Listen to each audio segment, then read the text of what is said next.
Hello friends, the fluency డ్రైవ్కి స్వాగతం. నేను మీ మధుని. కరెక్ట్గా 12 o'clock నూన్ అన్నమాట ఇప్పుడు time. Winter has set in Hyderabad. చల్లకాలం వచ్చేసింది. 12 గంటలైనా కూడా చల్లగా ఉంది. కానీ నేను అన్నటువంటి వాక్యంలో ఒక చిన్న తప్పు ఉందన్నమాట. 12 o'clock అన్నప్పుడు నూన్ అనాల్సిన అవసరం లేదు. నూన్ అంటే 12 o'clock అనాల్సిన అవసరం లేదు. Noon it self means 12 in the middle of the day. ఇట్లా మనం చిన్న చిన్న తప్పులు చాలా చేస్తుంటాం అన్నమాట. మన దేశంలో మన వాళ్ళతో మాట్లాడేటప్పుడు అంతగా పట్టించుకోరు. ఫారినర్స్ ఏమనకపోయినా వాటిని వాళ్ళు తప్పకుండా గమనిస్తారు. సరే, విచిత్రం ఏంటంటే ఒక సగటు భారతీయుడికి చాలా ఇంగ్లీష్ పదాలు తెలుసు అన్నమాట. కనీసం 10th వరకు చదివిన వాళ్ళకు కూడా ఎన్నో ఇంగ్లీష్ పదాలు తెలుసు. వాటిల్లో మనం అనేక పదాలను స్పష్టంగా కూడా అంటాం. అయితే సరిగ్గా అననటువంటి పదాలు, వాక్యాలు కూడా చాలా ఉంటాయి వాటిలో. మనం ఇంగ్లీష్ ఫ్లూయెన్సీ పెంచుకునే దానికి ఒక ప్రధానమైన పద్ధతి ఏంటంటే, మనం అంత స్పష్టంగా మాట్లాడలేనటువంటి వాటిని, అంత కరెక్ట్గా మాట్లాడలేనటువంటి వాటిని కరెక్ట్ చేసుకుంటూ వెళ్ళడం అన్నమాట. అది డైలీ హ్యాబిట్ అవ్వాలి.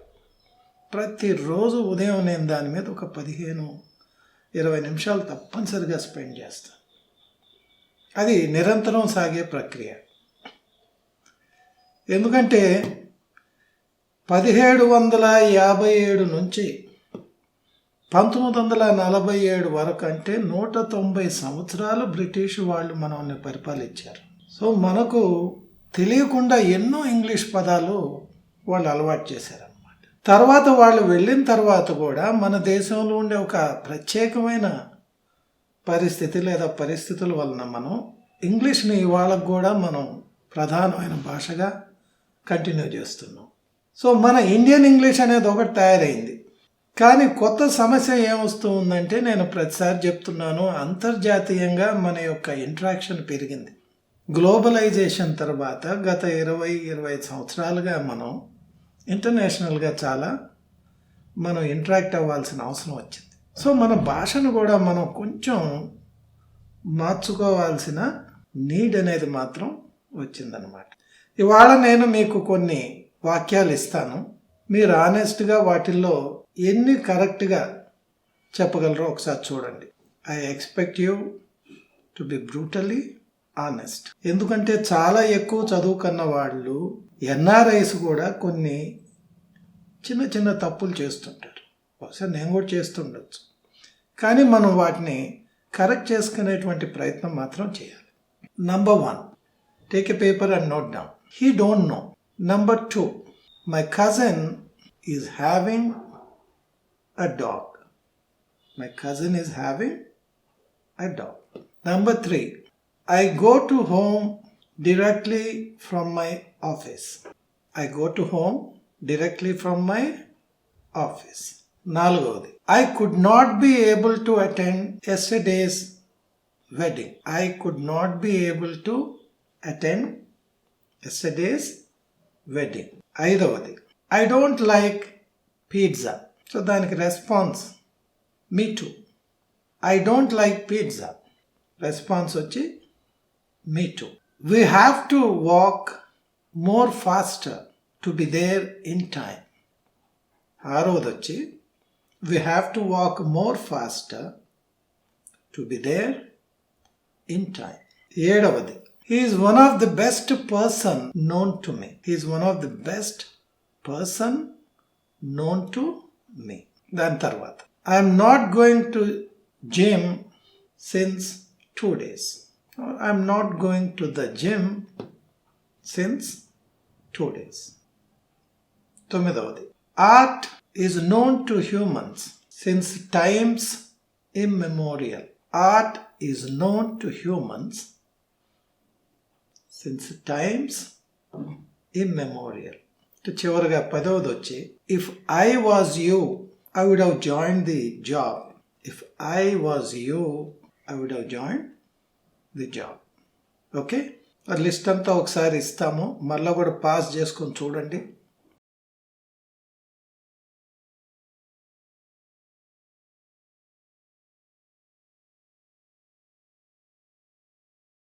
వీటిల్లో కరెక్ట్గా ఉంటే టిక్ పెట్టండి, తప్పులైతే ఇంటూ పెట్టండి. Okay, I believe you are through. నేను చెప్పినటువంటివన్నీ కూడా రాంగ్ యూసేజ్లే. Now I will tell you why. Number 1, he don't know. He, she, it అనేటువంటివి థర్డ్ పర్సన్ కింద వస్తాయి. So he doesn't know, she doesn't know అనాలి. చాలా చిన్నదిగా అనిపిస్తుంది, కానీ కొందరు నాకు తెలిసిన ఎన్ఆర్ఐ ఫ్రెండ్స్ కూడా ఇది వాడడం అనేది చూసి నేను ఆశ్చర్యపోయాను. అంటే ఈ విధంగా ఉపయోగించడం. తర్వాత వచ్చి దాదాపు నేటివ్ స్పీకర్స్ నవ్వుకునేటువంటిది అన్నమాట. My cousin is having a dog. చాలా కామన్గా అంటాం మనం. మంచి ఆఫీసర్స్ కూడా I'm having a car, I'm having a house అని వాడతారు. You must say my cousin has a dog. Having అంటే మీ కజన్ లిటరలీ ఒక డాగ్ని ఎక్స్పెక్ట్ చేస్తున్నట్టు మీనింగ్ వస్తుంది. అంటే that your cousin is about to deliver a dog or delivering a dog. My cousin is having 2 cats అంటే my cousin is going to give birth to 2 cats అని వస్తుంది. ఇది చాలా జాగ్రత్తగా ఉండాలి. సో మన గురించి కానీ ఎవరి గురించి కానీ చెప్పేటప్పుడు ఒక పొజిషన్ గురించి హ్యావ్ అంటే చాలు. So I have a house, I have a dog, he has a dog, she has a dog అంటే చాలు. నెక్స్ట్, గో టు హోమ్ అనేది ఒకటి చెప్పాను. We should not say go to home. It's enough if you say I go home directly from my office. Office నుంచి డైరెక్ట్గా వెళ్తానని చెప్తే చాలు. ఇది ఒక కామన్ మిస్టేక్ అన్నమాట. తర్వాత could not be able to. ఇది ఇక్కడ మనం చాలా ఎక్కువ వాడతారు ఇండియాలో. ఇంగ్లీష్ వాళ్ళు డబుల్ ఎంఫసిస్ అనేది చేయరు అనమాట, 2 సార్లు వాడరు. కుడ్ నాట్ బి అన్నా ఏబుల్ టు అన్నా ఒకటే మీనింగ్. నిన్న me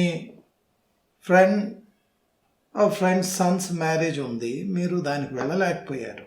it's enough if you say I'm sorry I could not attend yesterday's wedding or I could not attend the wedding అంటే చాలు. లేదా I'm sorry I was not able to attend the wedding అంటే చాలు. రెండింటిని వాడకూడదు. ఎందుకనో చాలా మంది ఈ రెండింటిని కలిపి వాడతారు. ఈ మధ్య యంగ్స్టర్స్ మోడర్న్ పాయింట్స్లో అంటే మెక్డొనాల్డ్స్ వంటి వాటిల్లో, ఇంకా సబ్వే ఇటువంటి వాటి దగ్గరికి వెళ్ళినప్పుడు ఇంగ్లీష్లో ఎక్స్ప్రెస్ చేయడం అనేది సర్వసాధారణం అయిపోయింది. సపోజ్ అప్పుడు ఒక వ్యక్తి ఐ డోంట్ లైక్ పిజ్జా అన్నాడు అనుకోండి, ఎదుటి వాళ్ళకు కూడా అది నచ్చనప్పుడు మీటు అనకూడదు. కానీ ఎందుకని ఎక్కువగా మీటు అంటున్నారు. ఐ డోంట్ లైక్ పిజ్జా అంటూనే పక్క నుండి అమ్మాయి కానీ అబ్బాయి కానీ మీటు అంటున్నారు. You must say me neither or me neither. Okay, నెగిటివ్గా అన్నప్పుడు, నాకు ఇష్టం లేదన్నప్పుడు, దాన్ని మీరు సపోర్ట్ చేసేటప్పుడు, ఎంఫసైజ్ చేసేటప్పుడు you must say me neither or neither, 2 acceptable. I would like to have a cup of coffee అంటే మీరు కూడా మీటు అనవచ్చు. అంటే ఎదుటి వాళ్ళతో మీరు ఎంపథైజ్ చేసేటప్పుడు, వాళ్ళు చెప్పినటువంటి మీకు నచ్చినప్పుడు మీటు వాడాలి. ఓకే, ఇక నెక్స్ట్ వచ్చి మోర్ ఫాస్టర్. ఇటువంటి వాళ్ళకు కూడా కన్ఫ్యూజన్ వస్తుంది. ఈ మధ్య నా ఫేవరెట్ మోటివేషనల్ స్పీకర్ ఒక ఆయన ఈ యూసేజ్ వాడారు. I was surprised. మోర్ అనేది కంపారిటివ్ అన్నమాట. ఒకదానికన్నా ఇంకొకటి ఎక్కువ అని చెప్పేదానికి మోర్ అంటాం. ఫాస్టర్ కూడా కంపారిటివ్. రెండింటిని కలిపి వాడకూడదు. So more faster is wrong. You can say much faster. We must walk much faster. Should not say we must walk more faster. Interestingly, you can say more quickly. More quickly is acceptable. ఇది గుర్తుపెట్టు. Next, another very common mistake. మొన్న ఫేస్బుక్లో ఒక గొప్ప వ్యక్తి గురించి రాస్తున్నారు. సరే, అందరూ కూడా ఆ విషయాన్ని ఒప్పుకుంటూ వాళ్ళ ఒక అభిప్రాయాలను పోస్ట్ చేశారన్నమాట. నాకు ఆశ్చర్యం వేసిందా, చాలామంది is one of the best person known to me అని పెట్టారు. మీకు తెలిసిన వ్యక్తుల్లో ఆయన ఒకడు. సో పర్సన్స్ అనాలి. ఇది నోట్ చేసుకోండి, చాలామంది దీన్ని తప్పు మాట్లాడుతున్నారు. He is one of the best persons known to me. అట్నే it's one of the best colleges, not college. It's one of the best dishes, dish అనకూడదు. వన్ ఆఫ్ ది అన్నప్పుడు ప్లూరల్ రావాలి. ఈ హింట్ గుర్తుపెట్టుకోండి.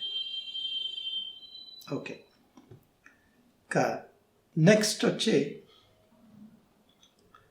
I did not go to the gym since 2 days. ఇదొక endemic problem మనకు. కామన్గా అందరూ సిన్స్ని వాడతారు. సిన్స్ అనకూడదు. లేదా సిన్సే వాడాలనుకంటే వాళ్ళ ఆదివారం అనుకోండి. I did not go to the gym since Friday అనాలి. సరేనా? So there is a difference. ఇంకా ఈ మధ్య కొందరు ఫ్రమ్ అనేది నేర్చుకున్నారు. సిన్స్ వదిలేసి I did not go to the gym from 2 days. So this is one avoidable mistake. You please make a note.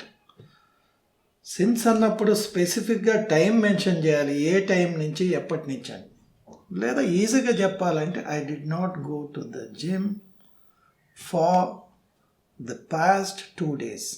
అయితే గత 2 రోజులు కనాలి కాబట్టి ఫర్ ద పాస్ట్ 2 days అనాలి. అక్కడ ఇంకో పొరపాటు చేస్తున్నారు. ఫర్ ద లాస్ట్ 2 days అంటారు. No, it should be for the past 2 days. Okay, తర్వాతది కొంచెం కష్టమైంది. ఇది మంచి ఎక్స్పర్ట్ స్పీకర్స్ కూడా ఈ విషయంలో తప్పు చేస్తున్నారు. ఇప్పుడు art is known to humans since time immemorial. ఎందుకనో చాలామంది టైమ్స్ అని అంటున్నారు. అంటే చాలా రోజులుగా, ఎన్నో రోజులుగా, అంటే చరిత్రలో మనం గుర్తించలేనటువంటి పాతదనమాట. అంటే ఎప్పటిదో చాలా రోజుల నాటి విషయం చెప్పేటప్పుడు మనం సిన్స్ టైమ్ ఇమ్మెమోరియల్ అనాలి. ఓకే, సో ఇది ఒకటి అనమాట. ఇది 9 out of 10 మంచి స్పీకర్స్, ఇండియన్ స్పీకర్స్ ఈ విషయంలో తప్పు చేస్తున్నారు. Since time immemorial.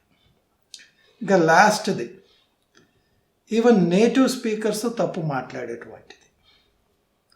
అంటే మానవ స్వభావం ఏంటంటే, ముఖ్యంగా మనకు సన్నిహితంగా ఉండే వాళ్ళతో నేను నీ పొజిషన్లో ఉంటే నేను ఇది చేసేవాడిని అని మనం అనేక సార్లు చెప్తుంటాం. దానికి నేను ఇచ్చిన వాక్యం ఏంటంటే, if I was you I would have joined the job. ఇక్కడ ఐ వర్ యూ అనాలి.